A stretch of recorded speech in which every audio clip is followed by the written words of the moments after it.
जब हम अपनी ड्राइंग को शुरू करते हैं तो वहाँ पर पेंसिल को ओनली पेपर पे नहीं चलाते, वहाँ पर हम अपना माइंडसेट भी यूज करते हैं। तो वाम नमस्ते everyone, my name is Anjali Pandey, जैसे कि आप सब लोग जानते हैं। तो आज मैं आपको बताऊंगी वर्ल्ड ग्रेटेस्ट आर्टिस्ट जो अपनी ड्राइंग को करते समय ऐसी क्या चीजें सोचते थे जो आज वो वर्ल्ड के ग्रेटेस्ट आर्टिस्ट बने। तो यही चीजों को हम जानेंगे समझेंगे ताकि हम भी अपनी ड्राइंग स्ट्रॉन्ग बना सके, अपने चीजों को और भी क्लियर कर सके जो है। क्योंकि जब भी हम काम करना शुरू करते हैं या किसी फील्ड में जाना शुरू करते हैं तो बिगेस्ट पर्सन को देखते हैं कि वो अपने फील्ड में कैसे सक्सेस बने। जैसे आप इंजीनियर हैं, डॉक्टर हैं या आर्टिस्ट हैं, तो उस फील्ड के पर्सन को देखो, वो उनसे जानोगे जब आपको इस चीज के, इस फील्ड के बारे में पता चलेगी। तो यहाँ पर हम आर्टिस्ट के थॉट्स को समझेंगे, जानेंगे, वही चीज हम अपने अप्लाई करेंगे ताकि हम जान सके और भी चीजें। तो सबसे पहले आते हैं लियोनार्डो दा विंची। हर कोई इनसे अवेयर है, हर कोई इनके आर्ट्स वर्क देखे होंगे। बट इनका जो एक थॉट था, बहुत प्योर थॉट था, वो था ऑब्जर्वेशन। लियोनार्डो दा विंची की ड्राइंग का मतलब था देखना और समझना। वो कहते थे कि ड्राइंग को मैं नहीं करता, ड्राइंग को नहीं करता, पर मैं उसके रीजन को समझता हूँ ताकि मैं अच्छे से स्ट्रॉन्ग करूँ। इसका मतलब ये है कि हम जब भी एक आर्टिस्ट, जब भी हम या कोई आर्टिस्ट अपने ड्राइंग बनाना स्टार्ट करता तो उसके हिडन चीजों को देखता है, उसकी लाइंस क्या है, शेप्स क्या है, प्रपोर्शंस क्या है, वैल्यू कैसे मैं यहाँ पर अप्लाई कर सकता हूँ। तो ये ऑब्जर्वेशन में ही आती है ये सारी चीजें। आप रेफरेंस लें, रेफरेंस को पहले देखें।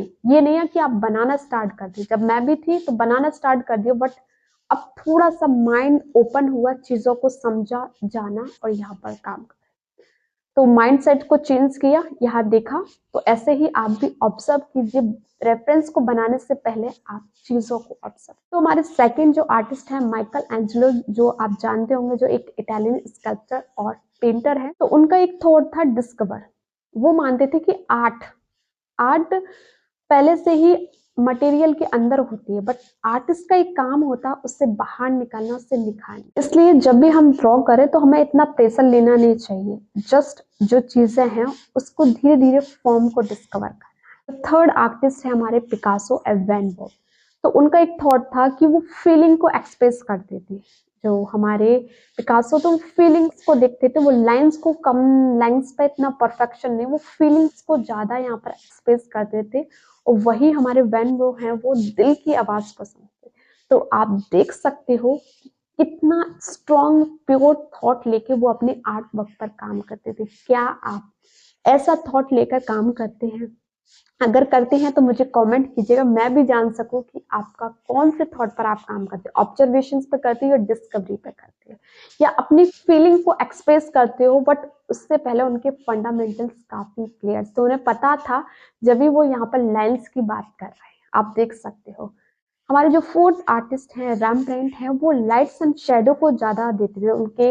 आप देख सकते हो पेंटिंग, रेम्ब्रांड के लिए लाइट्स बहुत इंपॉर्टेंट, तो वो मोस्टली अपनी पेंटिंग्स में लाइट्स को ज्यादा डिफाइन कर। उनका जो ड्राइंग का मतलब था वो था लाइट्स। लाइट्स हमें फॉर्म दिखाती है और जो शेडो होगी वो हमें डेप्थ दिखाएगी। अगर हमारे आर्ट वर्क में ये दोनों है तो हमारी जो ड्राइंग है बिल्कुल परफेक्ट और जिंदा लगेगी। तो उनका ये था। और लास्ट जो हर एक आर्टिस्ट मानता है वो है प्रैक्टिस।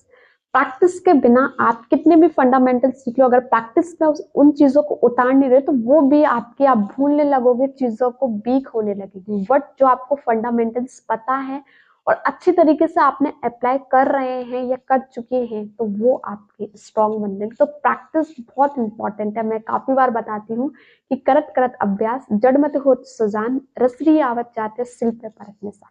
तो ये दोहा है, बट दोहा के अगर देखेंगे या चीजों को अच्छे से देखेंगे, यहाँ पर मैं बताती हूँ कि करत करत अभ्यास, जितना आप अभ्यास करोगे किसी फील्ड में उतने ही आप महान बनते जाओगे। अगर उसमें जड़ है, आपको कुछ नहीं आता, तो उसमें भी आप सुजान बन जाओगे।